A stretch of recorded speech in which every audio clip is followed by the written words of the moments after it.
looking to snap this losing streak. Jackets have lost 7 of 8. Syracuse trying to keep the momentum rolling from Tuesday, and off we go from the ATL. Shot clock down to 3.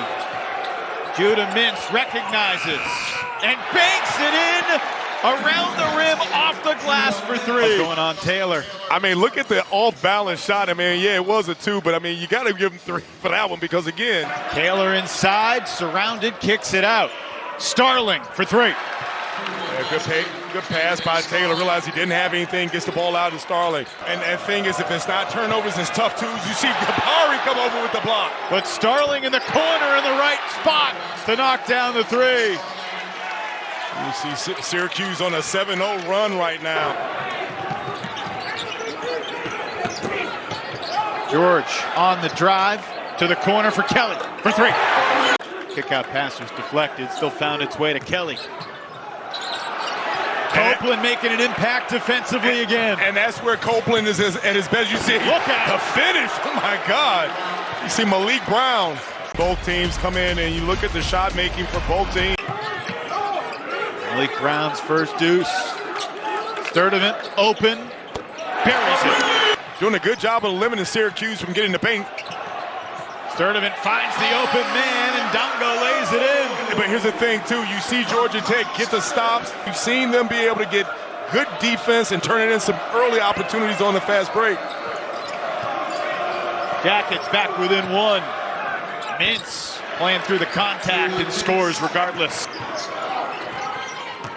Kelly finds Claude, met perfectly at the rim by Bell, and the orange will take over. I know that guy. He was a great player. I don't think that got enough credit for the type of player what he was. You see another pass. Tyshawn Claude able to finish. Syracuse wanted a ball screen.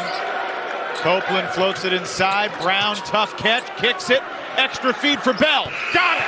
Copeland didn't force anything. Gets the ball out of his hands. You get a wide open 3. Nice! Exploding to the basket. Man.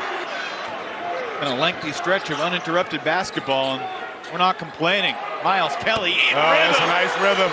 You caught it again. We talked about Miles Kelly. Again, you come off and you say your hands are down. I'm going to go ahead and knock this 3 down. After the last Miles Kelly 3. Mintz circles the wagons. Copeland fakes it, takes it. Oh, man. But hold on, but did you see him put it through his legs first? Out first, I mean, okay, watch. He puts the ball through his leg, and he goes and gives you a little bit of a finger roll there. I mean, I love watching him. Mintz has started 2 of 5 from the floor. Starling's 2 for 3.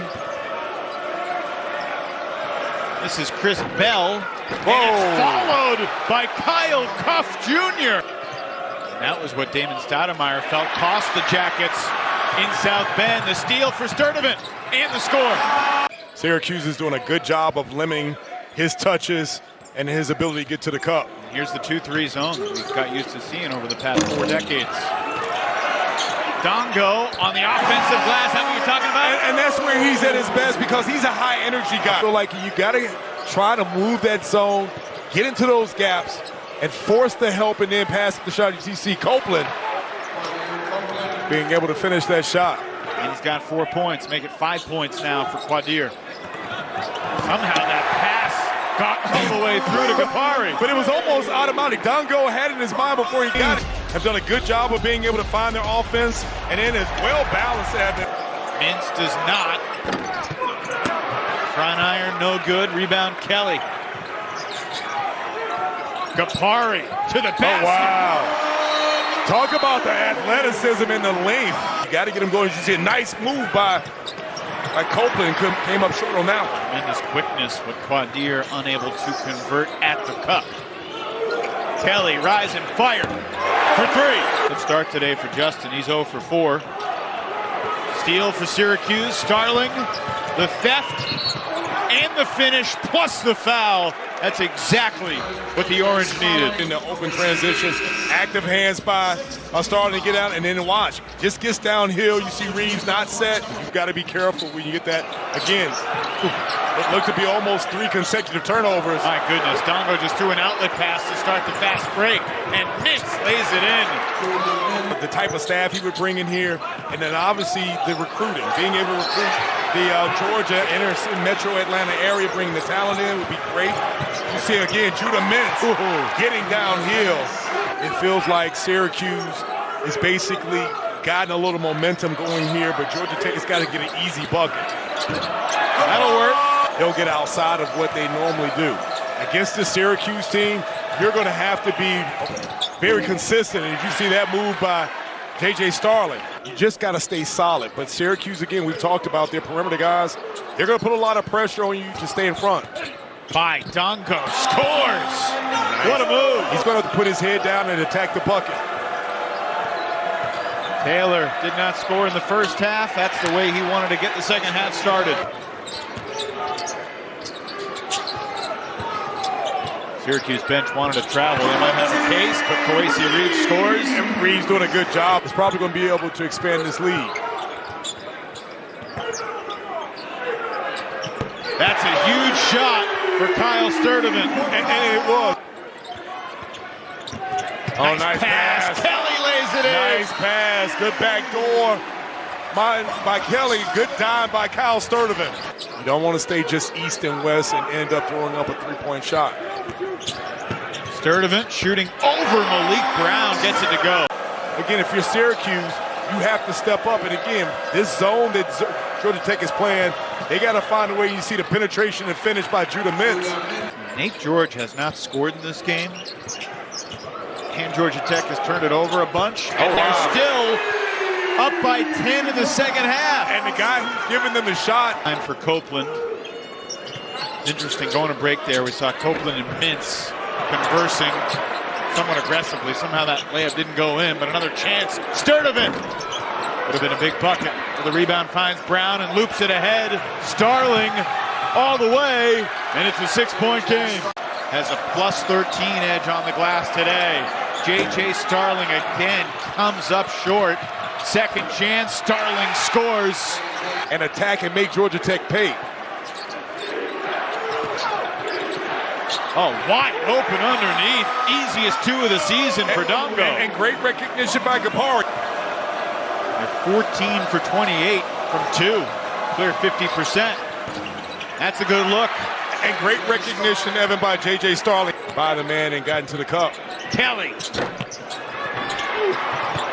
Ripped down by Bell, but poked away and stolen by Gapari. Blocker charge, how about neither? Oh, wow. Mintz probing.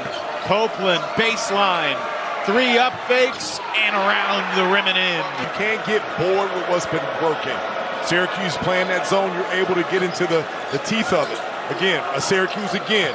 Look at the mismatches. Good pass by Copeland. Ndongo gets the bounce. But you see what just happened. He basically realized, as soon as I get it, I've got to make a play. He turned around. Syracuse and Georgia Tech. Copeland kicks it. Corner 3 is good for Chris Bell. And the play was set up by Copeland. Over the last 6+ minutes. Quick catch and shoot. Almost wedged in there. Sacco pulls down the rebound. Here comes Sturdivant. Through the Ndongo screen. Sturdivant for 3. Got it! Why not Kyle Sturdivant? And watch Kyle Sturdivant basically when he realizes that you pass under. Ndongo does a good job of being able to set that. Georgia Tech is 8 for 17 on layups. Another chance. Up and under. Oh, wow. Count it! Watch the fact Ndongo gets the ball, gathers himself, absorbs that contact from Copeland, is able to finish. Sturdivant has had the hot hand. Finds Kelly with a left hand. Plus the foul. Miles Kelly. Watch the little runner. You see goes up with the left. You see Malik Brown come over. He's able to absorb the contact. Orange do have one timeout. Starling for 2. Nope. That shot has not been there all night, and Georgia Tech is victorious because of it. Jackets win it 65-60.